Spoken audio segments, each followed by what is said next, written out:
HSC অর্থনীতি প্রথম পত্রের প্রথম চ্যাপ্টার আজকের এই এক ক্লাসে আমি তোমাদেরকে এমন কিছু এমসিকিউ কমপ্লিট করাবো এবং তার পাশাপাশি তোমাদেরকে এই চ্যাপ্টার থেকে কেমন সিকিউ আসে সব কিছু কমপ্লিট করাই দেবো, যাতে করে এই একটা ক্লাস দেখেই তুমি এক্সামে ভালো করতে পারো। তাহলে আর দেরি না করে চলো শুরু করা যাক।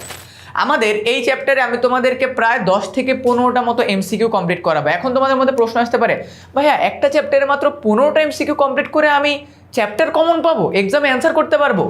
বিষয়টা এরকম না। আমি তোমাদেরকে যে এমসিকিউগুলো কমপ্লিট করাবো সেগুলোর মধ্যে দিয়ে আমি যখন এক্সপ্লেনেশনে যাব তখন তোমাদের না এই পুরো চ্যাপ্টারটাই কভার আপ হয়ে যাবে। তাই আর কথা না বাড়িয়ে চলো শুরু করি। অর্থনীতিকে প্রশাসনিক বিজ্ঞান বলে অভিহিত করেছেন কে? এই কোশ্চেনটা প্রায় প্রতি বছরই আসে। এটার উত্তর হবে হলো কে? অস্কার লেঙ্গার। মনে রাখবা, আমরা শর্ট ফর্মে মনে রাখবো অস্কার।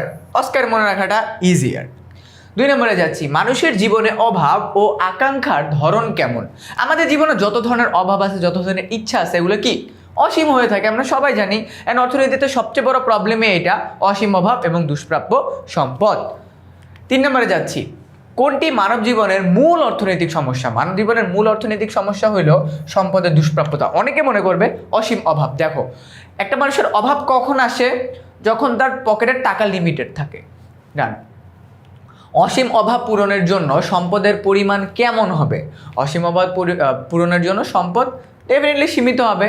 আরে আমার একটা অ্যাম্বিশন আছে, আমি এটা কিনবো, ওইটা আমি এখন কেন কিনতে পারতেছি না? বিকজ আমার পকেটের টাকা নাই। সিম্পল। এরপরে, মানুষের জীবনে নিচের কোনটি অসীম? মানুষের জীবনে অভাব অসীম। এই যে আমরা অভাব, দুষ্প্রাপ্যতা এগুলো পড়তেছি, এর পাশাপাশি আমাদেরকে একটা জিনিস মাথায় রাখতে হবে যে আমাদের তাহলে সিকিউ থেকে কেমন প্রশ্ন আসবে। Let's see. সিকিউ থেকে এই চ্যাপ্টারে আমাদের মূলত আসবে 2 থেকে 3টে টপিক থেকে আমাদের মূল সিকিউগুলো আসবে। টপিকগুলো কী কী আমি জাস্ট তোমাদেরকে আগে একটু লেখাই দিই। টপিকগুলো হলো, প্রথমটা আমাদের উৎপাদন সম্ভাবনা রেখা। উৎপাদন সম্ভাবনা রেখা, এইটা থেকে আমাদের প্রশ্ন আসবে। অ্যান্ড দেন আমাদের আসবে অর্থ ব্যবস্থা থেকে প্রশ্ন। অর্থ ব্যবস্থা। আমি খুব শর্টে তোমাদেরকে এই 2টা টপিক বোঝাই দিব, কারণ এই 2টা টপিক থেকে তুমি 20 মার্ক কমন পাবা। 20 মার্ক। সো চলো শুরু করি। প্রথমে আমাদের আছে উৎপাদন সম্ভাবনা রেখা। আমাদেরকে মাথায় রাখতে হবে 2টা দ্রব্য উৎপাদনের সম্ভাবনা। কয়টা দ্রব্য? 2টা দ্রব্য উৎপাদনের সম্ভাবনা আমরা যদি একটা রেখার মাধ্যমে আঁকি, একটা রেখার মাধ্যমে তুলে ধরি, তাহলে সেটাকেই আমরা উৎপাদন সম্ভাবনা রেখা বলবো। পরীক্ষায় কেমন প্রশ্ন আসবে তাহলে ভাইয়া? পরীক্ষায় আমাদেরকে একটা ছোট্ট বক্স দিয়ে দিবে। এই বক্সের ভেতরে আমাদেরকে 2টা প্রোডাক্ট দিয়ে দিবে। অ্যান্ড এই প্রোডাক্টগুলার কিছু মান দিয়ে দিবে, যেমন মনে করো এক্স দ্রব্য, ওয়াই দ্রব্য। 0, তোমার 20, 30, 40। আবার এটা যদি 0 হয় এটা 40 দিবে, এটা 30 দিবে, এটা 20 দিবে, আর হলো এটা 0 দিবে। দেখছো? ওকে, ডান। বাট একটা জায়গায় আমাদের একটু মাথায় রাখতে হবে যে কোনো একটা জায়গায় আমাদের মান 2টা সমান হবে। এটা একটু মাথায় রাখবা, কারণ আমি তো এখানে একটা অ্যাজাম্পশন করে নিছি আমাদের এক্সামে যখন আসবে যে কোনো এক জায়গায় মান একটা পসিবলি আছে সমান, একদম সমান সমান হবে। সো আমি মনে করো আমাদের, আচ্ছা আমরা এটা দিয়েই করি, যাও এটা দিয়েই করি, দেখি কীরকম কি হয়। হ্যাঁ, হয়ে যাবে। 20 ওকে। আমাদের এরকম একটা মান দিয়ে দিবে, অ্যান্ড এই মানের উপর ভিত্তি করে আমাদেরকে উৎপাদন সম্ভাবনা রেখে আঁকতে হবে। Very simple. আমরা এরকম একটা লম্ব অক্ষ নিব, এরকম একটা ভূমি অক্ষ নিব। নেওয়ার পরে এখানে মনে করো আমি ওয়াই দিলাম, এখানে দিলাম এক্স। 0, তারপরে আছে আমাদের আচ্ছা 10 10 করে 10, 20, 30, 40। 10, 20, 30, 40। 10, 20, 30, 40। 10, 20, 30, 40 নিলাম আমরা। 0 হলে 40, এক্স যখন 0, ওয়াই যখন 40, এখানে বিন্দু নিলাম। 20 হলে 30, এক্স যখন 20, এক্স যখন তোমার 20, ওয়াই তখন কত? 30। হ্যাঁ, ওয়াই তখন 30। এই যে দিলাম মান। এখানে আমরা কি করব? আমরা এখানে সুন্দরভাবে বিন্দুটা দিয়ে এখানে আমরা মিলাই দিব। 30 হলে 20, সেম 30 হলে 20, আর এটা হবে 0। সো এবার আমরা কি করব? জাস্ট এই যেটাকে মিলাই দিব। এটা আমাদের কোশ্চেনটা আসবে, এই কোশ্চেনটা আসবে আমাদের গ নাম্বারে। এই যে উৎপাদন সম্ভাবনা রেখা দেখাই দিলাম। ওকে, এবার তুমি নিজের মতো করে নিচে একটা সুন্দর মতো এক্সপ্লেনেশন দিবা। মনে রাখবা, এই যে রেখাটা, এটাকে আমরা বলি পূর্ণ নিয়োগ। মানে এইখানে একটা কোম্পানি সর্বোচ্চ উৎপাদন করে, অ্যান্ড এটাকে আমরা বলি উৎপাদন সম্ভাবনা রেখা। উৎপাদন ডট ডট ডট সম্ভাবনা রেখা। ঘ নাম্বারে কেমন আসবে আমরা বুঝে গেলাম। তাহলে প্রশ্ন হলো ভাই ঘ নাম্বারে কেমন আসবে। ঘ নাম্বারে আমাদেরকে জাস্ট অ্যাডিশনালি একটা জিনিস বলবে, এক্স দ্রব্যের উৎপাদন যদি 25 একক হয় তাহলে ওয়াই দ্রব্যের উৎপাদন, এক্স দ্রব্যের উৎপাদন যদি 25 একক হয় ওয়াই দ্রব্যের উৎপাদনে কি 25 একক করা সম্ভব? এটা আসবে প্রথম কোশ্চেন, এরকম ক্যাটাগরির। এরপরে কোশ্চেন আসবে এক্স দ্রব্যের উৎপাদন যদি 20 একক হয় তাহলে ওয়াই দ্রব্যের উৎপাদন কি তোমার এক্স যদি 20 হয় ওয়াই দ্রব্যের উৎপাদন, ওয়েট, এক্স 20 ওয়াই, ওকে, এক্স দ্রব্য যদি 20 হয় ওয়াই উৎপাদন কি 40 হওয়া সম্ভব? এরকম আমাদেরকে দুইটা ফান্ডামেন্টালস দিয়ে দিবে যে এইটার সাথে আমরা যদি ঘ নাম্বারের কোশ্চেনটা কম্পেয়ার করি, আমরা ঘ নাম্বারে তো এটা আঁকছি, ঘ নাম্বার আমাদেরকে জাস্ট এই বক্সের সাথে অ্যাডিশনালি এই দুইটা দিয়ে দিবে। তো সিম্পলভাবে আমরা কি করব, ঘ নাম্বারে আমরা এই সেম চিত্রটা আঁকবো, আঁকার পর আমরা জাস্ট এই মানগুলোকে ইমপ্লিমেন্ট করে দেখব যে কি হয়। এক্স 25, এই 20-এর পর মনে করো এখানে আছে 25, এক্স আছে 25 আর ওয়াই হলো 25, এক্সও 25 ওয়াইও 25, তার মানে আমার বিন্দুটা কোথায় আসতেছে? বিন্দুটা আসতেছে এইখানে, এই যে বিন্দু আসতেছে, এই বিন্দুটাকে মনে রাখবা, এই যে উৎপাদন সমন্বয় রেখার ভেতরের বিন্দুটাকে আমরা বলবো হইল বেকারত্ব বিন্দু। কি বিন্দু?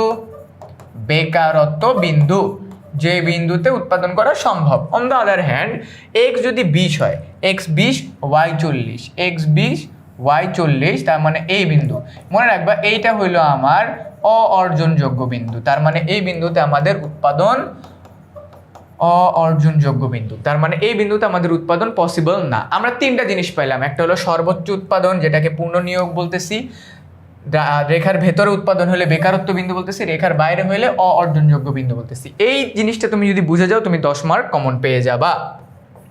তাহলে আমাদের কি ক্লিয়ার হইলো? উৎপাদন সীমানা রেখা ক্লিয়ার হয়ে গেল। দেন আমাদের আছে অর্থ ব্যবস্থা। মনে রাখবা অর্থ ব্যবস্থাকে আমরা টোটাল 4 ভাগে ভাগ করতে পারি। কয় ভাগে? 4 ভাগে, খুবই ইজি। একটা হলো ধনতান্ত্রিক অর্থ ব্যবস্থা, যে অর্থ ব্যবস্থায় তুমি নিজের মতো করে চলবা, তুমি নিজের মতো করে উৎপাদন করবা, বিনিয়োগ করবা, ভোগ করবা, একদম সিম্পল, তুমি তোমার নিজের মতো, জনগণের নিজের মতো চলবে, সরকারের কোনো বাধ্যবাধকতা নাই। এরপর আছে আমাদের হলো সমাজতান্ত্রিক অর্থনীতি। সমাজতান্ত্রিক অর্থনীতি বলতে কি বোঝায়? যে অর্থনীতিতে সরকার সবকিছু তোমাকে কন্ট্রোল দিয়ে দিবে, যে তুমি কতটুকু লিমিটেশন তোমার আছে, তুমি কখন কি করতে পারবে, সবকিছু সরকার বলে দিবে। এটার ভালো দিক, এটার খারাপ, এটার ভালো দিক নিয়ে দুইটা নিয়ে মিশ্র অর্থনীতি হয়। এই মিশ্র অর্থনীতি হলো বাংলাদেশের অর্থনীতি। ডান। এরপরে আছে ইসলামী অর্থনীতি, যে অর্থব্যবস্থা ইসলামী শরিয়া মোতাবেক চলে তাকে ইসলামী অর্থব্যবস্থা বলে। এখান থেকে আমাদের আসবে 10। এই 4টা অর্থব্যবস্থা থেকে আমি যে মাত্র তোমাদেরকে বিভিন্ন ধরনের এক্সপ্লেনেশন বললাম, এইগুলো থেকে তোমার উদ্দীপকে মনে করো 2টা অর্থব্যবস্থা বলে দিবে, you have to find out এখানে কোন ধরনের অর্থব্যবস্থা সম্পর্কে কথা বলছে। ডান। 10 10 20 মার্ক। ওকে, চলো এবার আমরা আবার এমসিকিউতে ফিরে যাই। ডান। আমাদের এমসিকিউ সিকিউ এ কি আসবে আমরা মোটামুটি বুঝে গেছি। এরপরে অর্থনৈতিক সমস্যা সৃষ্টি হওয়ার কারণ কি? অর্থনৈতিক সমস্যা সৃষ্টি হওয়ার মূল কারণ হইল সম্পদের দুষ্প্রাপ্যতা। কারণ আমাদের যখন সম্পদে লিমিটেড থাকে, আমাদের যখন সম্পদ মানে অ্যাভেলেবল নাই, সেটাই আমাদের কি সবচেয়ে বড় প্রবলেম। এরপরে অর্থনৈতিক সমস্যার মূলে রয়েছে কোনটি? অর্থনৈতিক সমস্যার মূলেই আছে আমাদের সম্পদের দুষ্প্রাপ্যতা। যে কোনো কিছু প্রবলেমের একদম কোরে থাকে কি, আমার কাছে ওই জিনিসটা নাই, পর্যাপ্ত পরিমাণ নাই। ওকে, এরপরে যাচ্ছি, কিসের জন্য মানুষ তার সকল অভাব একসাথে পূরণের সমস্যায় পড়ে? কিসের জন্য মানুষ তার একসাথে সকল অভাব তোমার পূরণের সমস্যায় পড়ে? কারণ সম্পদের স্বল্প। চিন্তা করো, তোমার ফ্যামিলিতে অনেক ধরনের চিন্তা ভাবনা আছে, আমরা এটা করবো, এটা করবো, এটা করবো, কেন করতে পারতেছি না? কারণ টাকা পয়সা লিমিটেড। কারণ কি লিমিটেড? টাকা পয়সা লিমিটেড। ওকে, অসীম অভাব এবং সম্পদের দুষ্প্রাপ্যতার ভিত্তিতে মানব জীবনে কোন সমস্যার সূত্রপাত ঘটে? মানব জীবনে মৌলিক অর্থনৈতিক সমস্যার সূত্রপাত ঘটে। কোন অর্থনৈতিক সমস্যা? মৌলিক অর্থনৈতিক সমস্যা। এই যে আমরা উৎপাদন সমন্বয় রেখাটা বুঝলাম একটু আগে, দেখো 2 মিনিটের মধ্যে আমি তোমাদেরকে উৎপাদন সমন্বয় রেখা বুঝে দিছি। এই উৎপাদন সমন্বয় রেখা করতে গেলে আমাদেরকে কয়েকটা জিনিস ফাইন্ড আউট করতে হবে। কি উৎপাদন করব, কিভাবে উৎপাদন করব, কার জন্য উৎপাদন করব। এই 3টা জিনিস হলো কোর অর্থনীতিতে। তুমি মনে করো তোমার দেশের অর্থনীতিতে কোনো একটা প্রবলেম পাইছো, এই প্রবলেমটা কিভাবে দূর করব, এইটা প্রবলেমটা তুমি সলভ করবা। কি সলভ করবা, কিভাবে করবা, কার জন্য করবা, এইটাই তো মূল প্রবলেম। তার মানে মনে রাখবা অর্থনীতির মূল সমস্যা হইলো আমাদের দুষ্প্রাপ্যতা, অসীম অভাব, এবং এগুলো দূর করবো আমরা 3টা কোশ্চেনের মাধ্যমে। কি উৎপাদন করবো, কিভাবে উৎপাদন করবো, এবং কার জন্য উৎপাদন করব। ওকে, এরপরে যাচ্ছি, অধ্যাপক রবিন্সের মতে অর্থনীতির সংজ্ঞা থেকে মানব জীবনে কয়টি অর্থনৈতিক সমস্যার ধারণা পাওয়া যায়? 3টে অর্থনৈতিক সমস্যার ধারণা পাওয়া যায়। মনে রাখবা, তুমি যখন এক্সামে রিটেন লিখতেছো তখন অধ্যাপক এল রবিন্স, পল স্যামুয়েলসন, তারপর হলো অ্যাডাম স্মিথ কে কি বলছে এগুলো যদি তুমি কোটেশন অ্যাড করো, তোমার লেখার মানটা অন্যান্য স্টুডেন্ট থেকে অনেক বেড়ে যাবে। ওকে, অর্থনীতিতে সর্বপ্রথম দুষ্প্রাপ্যতা ধারণাটি ব্যবহার করেন কে? দুষ্প্রাপ্যতার ধারণাটা ফর দ্য ফার্স্ট টাইম আনছে অধ্যাপক এল রবিন্স। কে আনছে? অধ্যাপক এল রবিন্স আনছে। এরপরে অর্থনীতিকে কল্যাণের বিজ্ঞান হিসেবে অভিহিত করেছেন কে? অর্থনীতি একটা কল্যাণের বিজ্ঞান, এটাকে বলছে হলো তোমার অধ্যাপক মার্শাল বলছে। কে বলছে? অধ্যাপক মার্শাল। এরপরে অর্থনীতিকে প্রাচুর্যের বিজ্ঞান বলেছেন কে? অর্থনীতিকে প্রাচুর্যের বিজ্ঞান বলেছেন এল রবিন্স। এখন এতগুলা পড়তে পড়ে তোমার মনে হতো ভাইয়া ও এক একটা রাইটার এক এক ধরনের কথা বলছে, আচ্ছা এগুলা কি আসলেও মনে রাখা পসিবল? দেখো, এগুলো মনে রাখতে গেলে তোমাকে খাতার ভিতর নোট ডাউন করে করে লিখতে হবে। ওকে, আমি তোমাদেরকে বলতেছি, তুমি যদি ফার্স্ট চ্যাপ্টারটা আমি এখন যা যা এমসিকিউ করাচ্ছি, এমসিকিউর সাথে রিলেটেড যে সিকিউগুলো করাচ্ছি, এই কয়টা জিনিস যদি তুমি ভালোভাবে করো, বিলিভ মি এই চ্যাপ্টার থেকে তোমার আর কিচ্ছু লাগবে না। ওকে, অর্থনীতির জনককে? এটা প্রতি বছর আসে, এইবারও আসবে। অর্থনৈতিক জনক হলো তোমার অ্যাডাম স্মিথ। ওকে, আমরা 3-4টা এমসিকিউ সলভ করব। মানব জীবনে অসীম অভাব সমস্যাটি সমাধানের প্রয়োজন হলো, এখানে আমরা এই ক্যাটাগরির কোশ্চেনগুলো দেখো, এখানে আমরা আরেকটা জিনিস বুঝতেছি, এক্সামের ভেতরে যদি আমাদের এমন কোনো কোশ্চেন আসে যেটা আমরা মনে করতেছি যে এটা, দেখো এখানে কিন্তু একটা প্রবলেম হলো, আমি এখানে তোমাদের ওই যে বহুপদীর যে মার্কগুলো আছে মার্কগুলো দেইনি। তোমাদের ক্ষেত্রে এক্সামের ভিতরে দুইটা কোশ্চেনের একটা কোশ্চেনের উত্তর দুইটা থাকতে পারে, তখন কি করবা? যেমন if I am not wrong, এখানে যদি পয়েন্টগুলো থাকতো এই কোশ্চেনটার উত্তর হতো এইটা প্লাস এইটা, সো তখন আমরা এটাকে চুজ না করে আমরা অলওয়েজ ফার্স্টেরটাকে চুজ করব। ঠিক আছে, যদি একটা প্রশ্নের উত্তর দুইটা দেয়া থাকে।